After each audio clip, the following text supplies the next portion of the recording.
let's make this a bit more dynamic, because right now we are only, if we take a look at the code here, we have this string of the rectangles, all of the keys that we, in every single iteration of this for loop down here, we are just appending it to the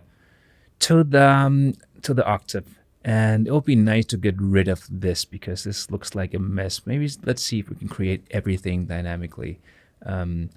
So this was just an example for the previous video to see what we can do. I am going to just actually delete everything except for the piano SVG, the number of octaves, and the octave width. We're going to keep that. Let's start from here. Now, if I save, we're not going to have anything. It's going to disappear from our browser, which is fine. Because I want to, first of all, I would like to still grab the piano here. And that is the one we have right here, because we need something to add it to. So let's just keep that. Actually, I'm just going to type it in again. And that's going to be called piano, just like before. Document. Query selector, it must be. And that will be. Okay, now we grabbed that already. Just gonna keep it up here, and then I'm going to make an object called app where we can have a lot of different methods on, just to keep it a little bit more organized. So I'm gonna put that in a constant, and it's gonna be called app, as I just said, and it's going to be an object. And the main function or the main method we want on this object is a way we can set up the piano. So let's just call it that, setup piano. And this is ES6 syntax, by the way. We can just go ahead and set up a method like this on this object here that we call app. First, what we want to do, we need this main SVG in order to actually add anything to it. So that's the first thing we're going to do. And I'm just going to add some comments here so it's easier to understand what we're doing. So add main SVG to piano div. And then we're just going to take the piano that we grabbed up above, and we are going to set the inner HTML to the SVG. And that is just the string or the template string where we calculate this on the fly, the width of the view box. Now that has been taken care of. We also want to grab an instance of this because we want to add something to this. And after this has been added to the DOM, then we are able to query the DOM and find the group with the ID of piano keyboard. So let's do that underneath here. It's going to be in a constant, and I'm going to call it piano keyboard. And again, we're going to query the document. So document query selector. And again, it is called piano keyboard. Now we got that. And then we want to create the octaves down below here. So I'm going to make some space, and I'm going to write a comment called create octaves. And we are going to use a for loop again. Let's think about that. We want to create as many octaves as we have up here. So at our up here we have number of octaves. Right now it's 5. So we want to iterate over that. So we can use a for loop for that. So for as long as we have I, we're going to start with I is going to be equal to 0. And as long as it's less than number of octaves, we are going to increment I. And what are we then going to do here? Well, first of all, we want to create an element, this SVG element. And as we talked about before, we can't just use that normal HTML, JavaScript element creation thing where we just create element. And also, we're going to create a lot of different elements for this this project here. So instead of doing that every single time, creating a SVG element, let's make a little helper method that can help us with that. So before we continue here, I think we should get out of this we got right here, and then let's make another object for utilities, something that can help us create this SVG element. So I'm going to make another constant here. It's going to be called utils for utilities, and it's just going to be an object as well. And we want to have this create SVG element. and it's going to take an element, whatever that is. We'll see in a moment. And we want to create an element, so const, we're going to create the element, just call it element because that's actually what it is, and then document create element ns for namespace, because we know that we will have to do it in the SVG way. We know that we have to tell the browser that it's an SVG element we're trying to create, otherwise it will not show up. And then we're just going to pass in that element, which is a string that we pass to this method here, and then we're just going to return the element. And then we can reuse this method over and over and over again. So let's go back up into our for loop inside the setup piano where we're creating the octaves. Inside the create octaves, we are running it the number of octave times. So for every time we do that, we want to create a group, because remember we have an octave inside a SVG group. Let's utilize this one. We want to, for every single octave we have, we want to create a G element for group, an SVG group element, and we can use that create element right now. We're going to call it octave. So we're going to make a constant here, and it's going to be called octave, and let's set it equal to utils create SVG. Oops, that's not correct. Create SVG element. That's right, and it's called utils, not util. So, and then we're going to pass in whatever it is we want to create, and we are going to create a group because every octave is inside a group. So far, so good. Then we also have the class of octave on this one. We haven't yet used it, but maybe we will in the future. So just for good measures, let's add it. So I'm going to take the octave, and I'm going to take the class list, and I'm going to add, for every single one of them is going to have a class of octave like this. And then we need to set an attribute. We need to set the transform translate attribute on it, because we want to add 560 pixels and move it over 560 pixels on the x-axis every time we create a new octave. And we're going to set an attribute for that. So octave set attribute. And the attribute is going to be transform. And just like we did before, we want to set it. I'm going to use template strings. And inside the template strings, we want to type translate. And we want the parens here. Let's not forget it this time. I'm going to type out a $sign because now we want it to be a calculation, a variable here. And we want to take the I and we want to multiply that with the width of the octave. And that's exactly what we did in the previous video. We just multiply the octave width by the number of, by the I here, by the number of octaves we have. So first time it's going to be nothing, it's going to be 0, so it's going to be placed on 0. And next time it's going to be 1 times 560, so it's going to be 560, and so on and so forth. And then after that, we are going to add 0 because that's on the y-axis. We don't want anything there. And this looks right. So now we have set an attribute here as well. Let's see if it actually works, this thing. Let's try and add it to the DOM. Right down here, I'm going to take the piano keyboard that we define up here, right here. And I am going to append child octave. And that's going to be the octave that we're creating here. So I'm going to save that, go to our browser, and of course we're not expecting to see anything just yet. But if we look at our elements here, we have an empty div. That's awesome. And of course that makes sense because we never even called the setup piano method here. So nothing's going to happen, of course. It's just going to sit there and wait. So app setup piano. Let's run that one all the way at the bottom here. Save that again, and still we're not expecting to see anything. But let me reload this. Okay, Yeah, this one here, I call it piano SVG, and down here I call it SVG. Sorry about that.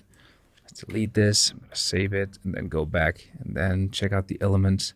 And now we have something. We have the SVG and we have a group of, the first one is just the piano keyboard, and then we have an octave here. We don't have anything inside the octaves, but we can see that we have, the first one is 0, 0, the second one is 560, and Y is 0, and so on and so forth. So now we're actually getting those octaves here. And you can see up here, you can see where they're actually located if I use this one.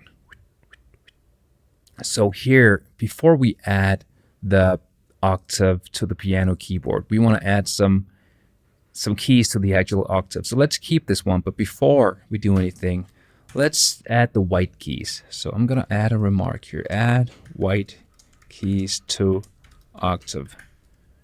And then we are going to use another for loop. So we have a for loop within a for loop. So every time this one runs for one octave, we need to run this however many times we have keys. And we know we have 7 white keys and 5 black keys. So let's run this one 7 times because we want to add 7 keys to one octave. So another for loop will be nice. We're just going to use I again. We're not going to have problems with that because we're not using bar. We're using let. That means that it's within the scope, so we can use I again. That's a whole different ES6 thing that you should, if you don't know about it, you should read about that. That's pretty cool. So we don't get too confused with too many different variable names. But yeah, let's move on. We're going to initialize this to being 0 to begin with. And as long as it is less than 7, because we want to add 7 white keys per octave, we are going to increment. And so this is for every single key, 7 keys. We're going to do something here. We want to add another SVG element, a rectangle element, because that's going to be used for all of our keys. So I'm going to create a constant here, and I'm going to call it white key. And we already have this utils down here that we created, so we're going to use that. So utils dot create element, or create SVG element. And we are going to create a rectangle, which is RECT. So it's going to return that to us. Or it's actually going to return 7 of them to us because we are running this 7 times. But for this first time, it's only going to be 1. We want to add a white key to the class list because in the styles, we are styling it up with some classes of white key. We're adding the stroke and the fill color. So let's do that. We can take the white key class list and add, and then we're going, of course, just to add the white key as a class name to this. And of course, we want to add some attributes to those white keys as well, because remember, we have to move them over by 80 pixels for every single time we add one, because the width of one is 80 pixels. So I'm going to set another attribute on the white key here and set attribute. That attribute is going to be X, the X position, and it looks like this.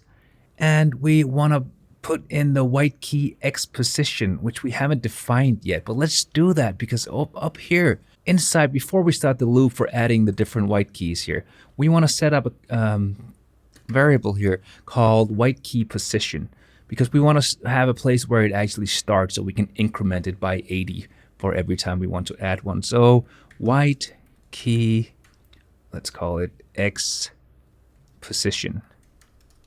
We're going to start off at 0. And then we're going to take this one.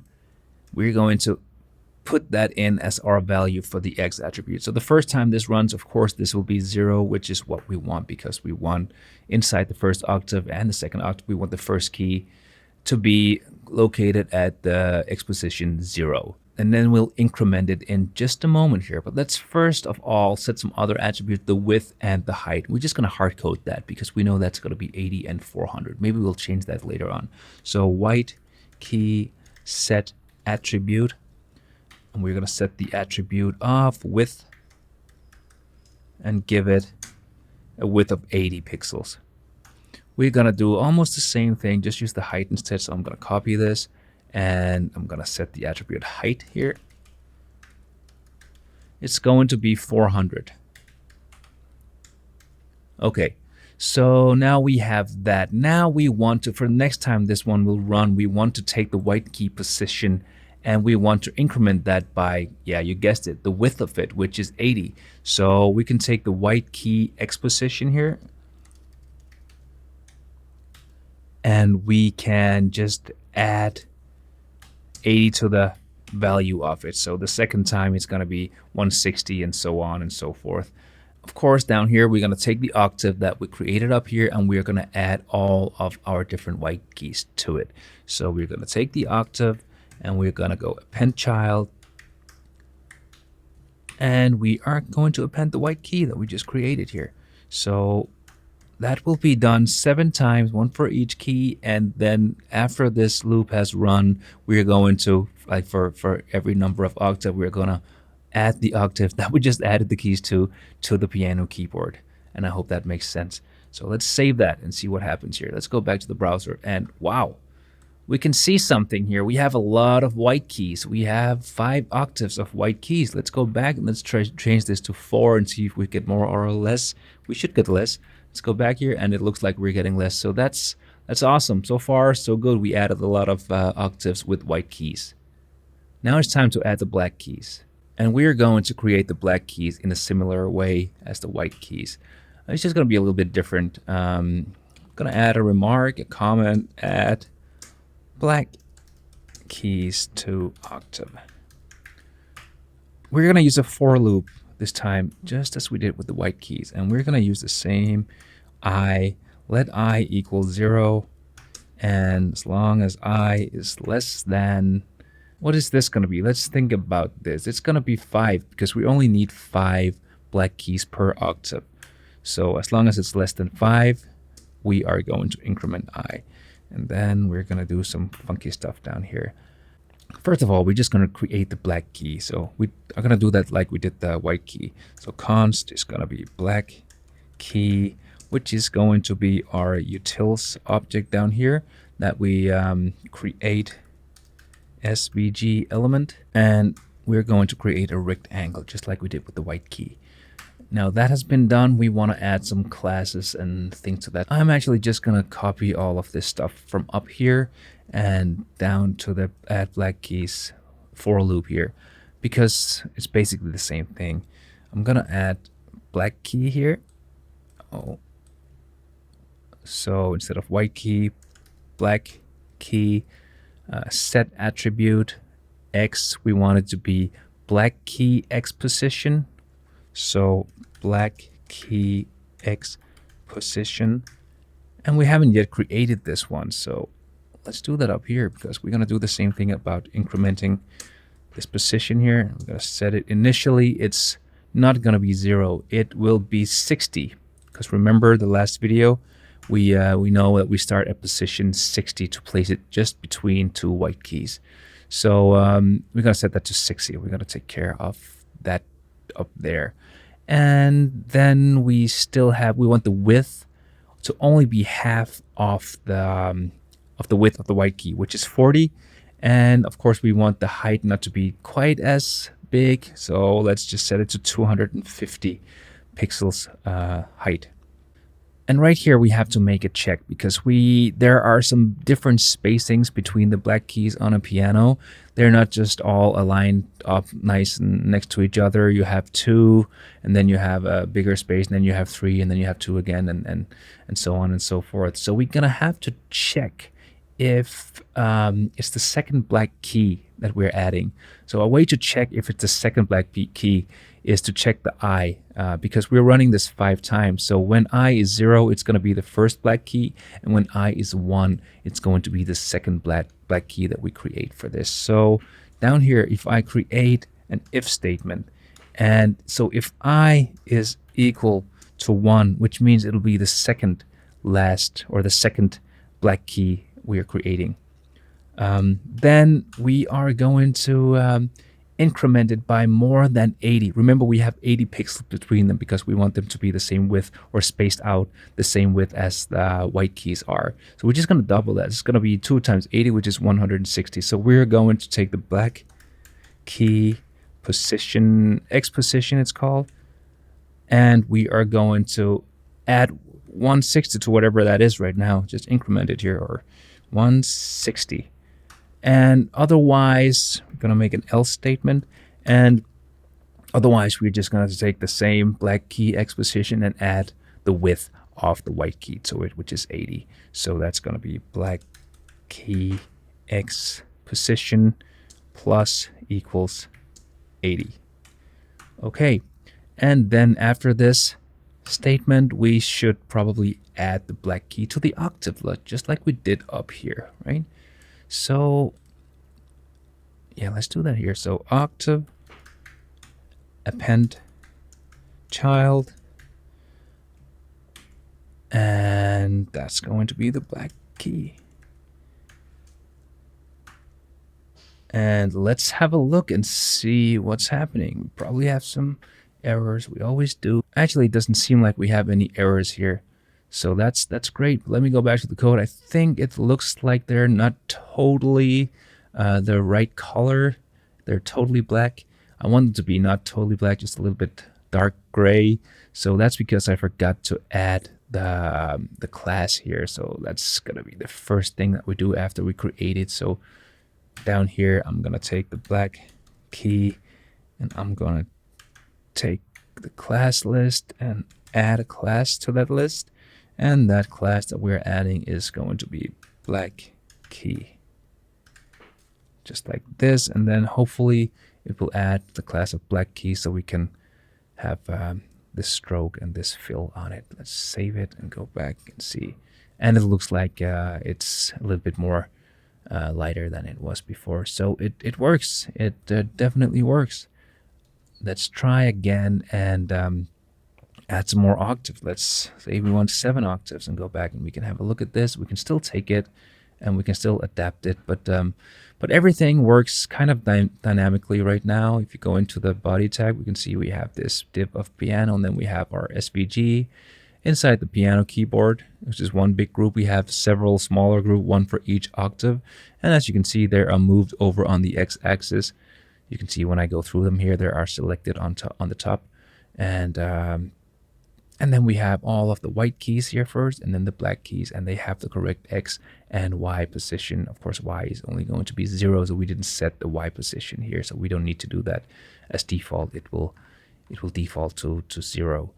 But we need to do a little bit more with this. It's first of all, it's a little bit messy still. Maybe we want to clean it up a little bit, refactor a little bit, make some other methods that we can use.